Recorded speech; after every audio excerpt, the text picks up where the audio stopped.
Nicolas Sarkozy, figure majeure de la vie politique française, se retrouve au cœur d'un moment inédit de la veuve République. Président de 2007 à 2012, ancien ministre de l'Intérieur, son nom résonne bien au-delà des frontières. C'est pourquoi sa condamnation récente a saisi l'attention du pays tout entier.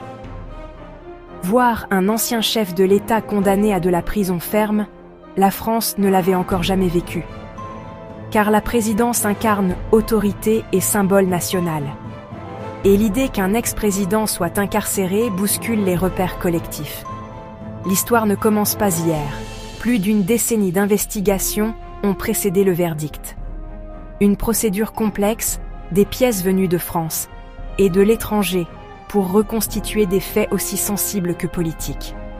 Au terme de l'instruction, un procès de 3 mois s'est tenu sous l'œil des caméras.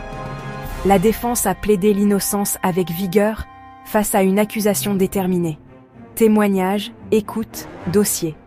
La Cour a tout passé au crible. Le tribunal a écarté la corruption, le détournement de fonds publics et le financement illégal de campagne, faute de preuves suffisantes. La condamnation porte sur une seule infraction, l'association de malfaiteurs.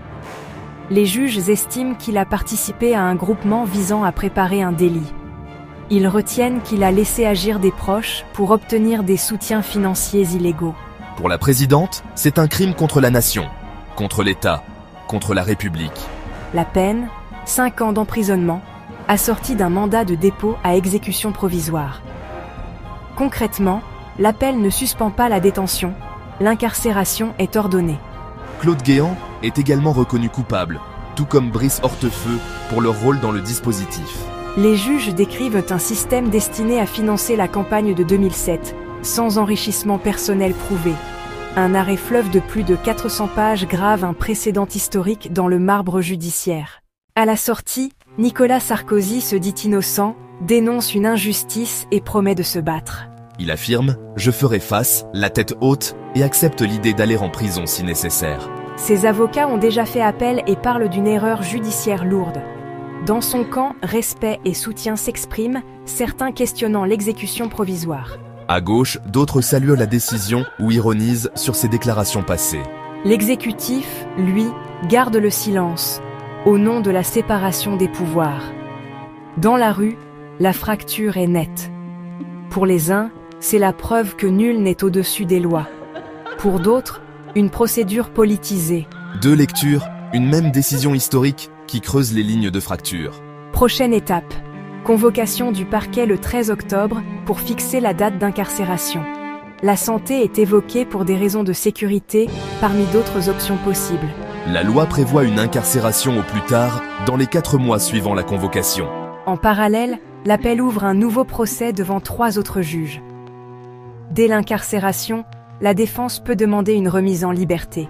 La cour d'appel dispose de 2 mois pour statuer. Des obligations peuvent s'ajouter, bracelet électronique, interdiction de quitter le territoire, interdiction de contact. Politiquement, le message est clair. La responsabilité des dirigeants s'étend au-delà des mandats. Institutionnellement, c'est un rappel de l'indépendance du pouvoir judiciaire. Pour certains, la confiance dans l'égalité devant la loi s'en trouve renforcée, quand d'autres y voient la marque d'une justice politisée. Quoi qu'il advienne en appel, ce dossier laisse une empreinte durable sur la République. Un symbole puissant qui redéfinit le lien entre pouvoir et loi et rebat les cartes du paysage politique. Au-delà d'un homme, un précédent. La justice s'écrit aussi au présent. Affaire à suivre, audience de convocation, éventuelle mise en liberté et procès en appel dans les mois à venir.